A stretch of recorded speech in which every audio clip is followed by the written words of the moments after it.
দল থাকলে রোজগার থাকবে, সোনারপুরে কর্মী সময় বিতর্কিত মন্তব্য করতে শোনা গেল লাভলি মৈত্রকে। দলের মধ্যে দলাদলি বন্ধ করুন, কাজ না করলে দলে থাকবেন না, ফলাফল না পেলে ইস্তফা দিতে বাধ্য করব।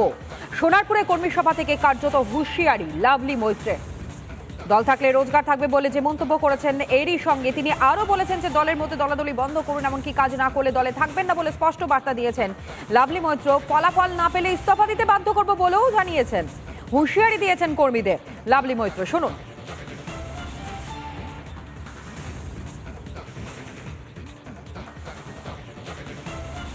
প্রধান মানে পুরো অঞ্চলটাকে দেখার দায়িত্ব তার। প্রধান থেকে শুরু করে সেই বুথের মেম্বার সবাইকে আমি রিজাইন করাবো, আমি দায়িত্ব নিয়ে বলছি। আমি নিজে দিদি ও অভিষেকটার সঙ্গে কথা বলবো যে বুথের রেজাল্ট দিতে পারবেন না, ভোটের লিড দিতে পারবেন না, সদস্য সেজে বসে থাকবেন আসন অলঙ্কার করে, সেরকম সদস্য আমাদের দরকার নেই। সেরকম সদস্য ছাড়াই বুথ চলবে। তাহলে যেই বুথ হেরে গেছে সেই বুথে যেভাবে কাজ চলছে ওই বুথে সেইভাবেই কাজ চলবে। বুথের মধ্যে এখনো পর্যন্ত দলাদলি চলবে, এখনো পর্যন্ত গ্রুপবাজি চলবে। আর আপনাদের এই গ্রুপবাজির জন্য দলটা শেষ হয়ে যাবে প্রতাপনগর অঞ্চলে, এটা হতে পারে। আমি বাইরে থেকে লোক নিয়েছি, এখানে যেভাবে খুশি সেভাবে রাজনীতি হবে, যেভাবে খুশি সেভাবে উন্নয়ন হবে, আমাদের মতো করে হবে। যে কর্মী সম্মেলন হচ্ছে সেখানে অর্ধেক লোক অনুপস্থিত। তো আগামী দিনে আমি রেজাল্ট দেখবো এবং সেই রেজাল্টের উপর ভিত্তি করে আপনাদের রিপোর্ট আমি দলকে জানাবো। আমি জানি না যে উন্নয়নের দিক থেকে প্রতাপনগর অঞ্চলে গত 2.5 বছর আমি দেখছি যে আগে কি কাজ হয়েছে এবং গত 2.5 বছরে কি কি কাজ হয়েছে সেটা আপনারা নিজেরাও দেখছেন।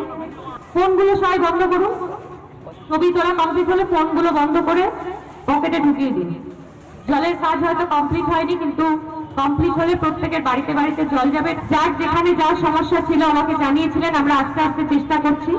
একবারে আমি তো জাদুঘর নই যে ম্যাজিক দেখি একবারে প্রতাপনগর অঞ্চলকে সোনায় মুড়িয়ে দেবো, সেটা আমার পক্ষে সম্ভব। আপনাদের গ্রুপবাজিটা বন্ধ করতে হবে। এই গ্রুপবাজি যদি চলতে থাকে তাহলে কোনোদিন এই অঞ্চলে কিন্তু আগামী দিনে ভালো হবে না। গ্রুপবাজি বন্ধ করুন। আপনাদের আজকে শেষবারের মতো আমি বলে যাচ্ছি, গ্রুপবাজি বন্ধ করুন।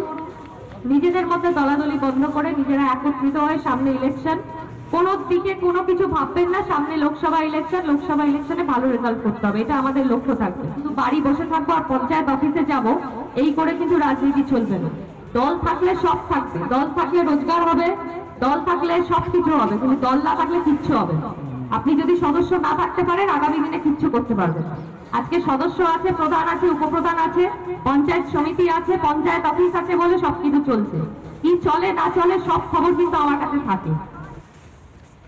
লাভলি মৈত্রের বক্তব্য আপনাদের সামনে আমরা তুলে ধরলাম। একেবারে জনসভা থেকে তিনি স্পষ্ট বলছেন যে দল থাকলে সব থাকবে, এমনটাই বলতে শোনা গেল তৃণমূল কংগ্রেসের বিধায়ক। আর এই নিয়ে রাজনৈতিক মহলে কে কি বলছেন শোনাই আপনাদেরকে, শুনুন।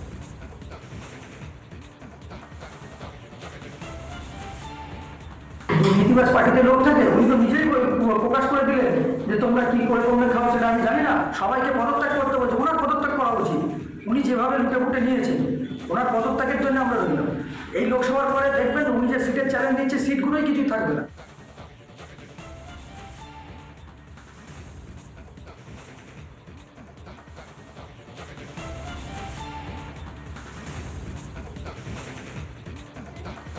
লাভলি মৈত্রের বক্তব্য এবং সেই বক্তব্যতেই কার্যত বিভিন্ন জায়গা থেকে যে মতগুলো এসেছে আপনাদের সামনে আমরা প্রতিক্রিয়া হিসেবে তুলে ধরছিলাম। কিন্তু দল থাকলে রোজগার থাকবে কি বোঝাতে চাইছেন লাভলি মৈত্র? তিনি সোনারপুরে কর্মী সভা থেকে যে বক্তব্য রেখেছেন কার্যত বিতর্কিত বলা যায়। তার কারণ তিনি স্পষ্ট করে বলছেন যে দল থাকলে রোজগার থাকবে। তাহলে সব রোজগারই কি ওই দলের ছত্রছায়া থেকে দুর্নীতির যে অভিযোগগুলো বারংবার সামনে আসে তাতেই কি এক কথা বলা যেতে পারে যে আরও কিছুটা অক্সিজেন যোগানোর চেষ্টা করলেন লাভলি মৈত্র, যে অভিযোগটা বারংবার বিরোধীদের তরফ থেকে তোলা হচ্ছে? রাজনৈতিক মহলের বক্তব্য আপনাদের সামনে তুলে ধরবো। একদিকে সুকান্ত মজুমদার, অন্যদিকে মণিশঙ্কর চট্টোপাধ্যায় এবং তারই সঙ্গে কাজী মাসুম আক্তার কি বলছেন শোনাই।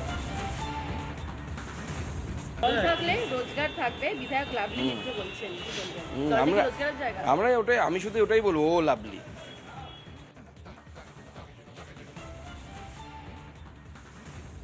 উনি একটা প্রফেশনে ছিলেন, সিরিয়াল করতেন, সিনেমা করতেন, ফলে ওনার একটা রোজগারের পন্থা উনি জানেন কিভাবে করতে হয়।